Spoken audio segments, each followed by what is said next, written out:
16ই মে national dengue day. আমরা প্রতি বছর এটা পালন করি নানা অ্যাক্টিভিটিসের মাধ্যমে। তো আজকে যেটা এখানে হচ্ছে এটা একটা ওয়ার্কশপের মাধ্যমে আমরা এখানে যারা নাকি জনপ্রতিনিধিরা আছেন, ক্লাব মেম্বাররা বা প্রেস মিডিয়ামরা আপনারা যারা আছেন, সবার মাধ্যমে এটা একটা প্রচার বা একটা অ্যাওয়ারনেস আমরা করতে চাই যে ডেঙ্গু রোগটা কী, কীভাবে ছড়ায় এবং তার থেকে পরিত্রাণ পেতে গেলে আমাদের কী কী করণীয়, সেসব কিছু নিয়ে আমরা এখানে আলোচনা করছি। যদিও এটা আমরা ইনিশিয়ালি বলতাম যে এটা একটা আরবান রোগ, কিন্তু বর্তমানে দেখা গেছে এটা শুধু আরবান নয়, এবং আমরা এই রোগটা আমরা প্রত্যন্ত অঞ্চলে যেখানে রুরাল এরিয়াগুলোতে আমরা এই রোগটা আমরা পাচ্ছি। যদিও আমাদের ডিস্ট্রিক্টে বর্তমানে আমরা 9টা কেস আমরা দেখেছি পুলিশ ডিস্ট্রিক্টে, কিন্তু এসাস প্রত্যেকটা ডিস্ট্রিক্টে, বিশেষ করে গুমতি এবং ধলাই, সিপাহীজলা, প্রত্যেকটা ডিস্ট্রিক্টে আমরা কিছু না কিছু ডেঙ্গু কেস পাচ্ছি। তো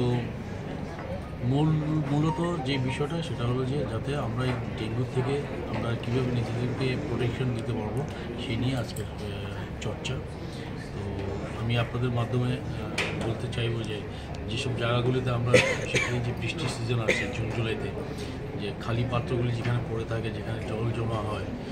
সেই জল যেখানে জমে সেখানেই মশার উৎপত্তি হয়, সেই উৎপত্তি স্থলগুলি যাতে আমরা পরিষ্কার রাখি, বাড়ির আশপাশ পরিষ্কার রাখি, এসব কিছুর মাধ্যমে আমরা অন্তত যে মশা যেখানে উৎপত্তিস্থলগুলো আমরা বিনাশ করতে পারি। এই বলে সবাইকে বলবো যে শুধু ডেঙ্গু না, সেই ম্যালেরিয়া হোক বা অন্য কিছু হোক, সব কিছুর সম্বন্ধে মানুষ যাতে হয়, বাস এইটুকুই বলার যে আমরা যাতে প্রতিরোধ করতে পারি, সবাই মিলে একসাথে কাজ করতে হবে। আজকে আমাদের আগরতলা পৌর নিগমের কনফারেন্স হলে, যেহেতু আজকে 16ই মে ন্যাশনাল ডেঙ্গু ডে ওয়ার্কশপ চলছে একটা, যেখানে আগরতলা স্বাস্থ্য দপ্তর থেকে উপস্থিত আছেন ডাইরেক্টর এবং আমাদের MIC মেম্বারগণ, কাউন্সিলরগণ আছেন, বিভিন্ন ক্লাব থেকে সদস্যরা এসেছেন, আমাদের AMCরও যারা হেলথের দায়িত্বে আছেন ওনারা আছেন। আজকে যেহেতু ন্যাশনাল ডেঙ্গু ডে, তো সেই জায়গায় এই আগরতলা শহর না শুধু রাজ্যের গ্রাম থেকে শহর পর্যন্ত সমস্ত জায়গায়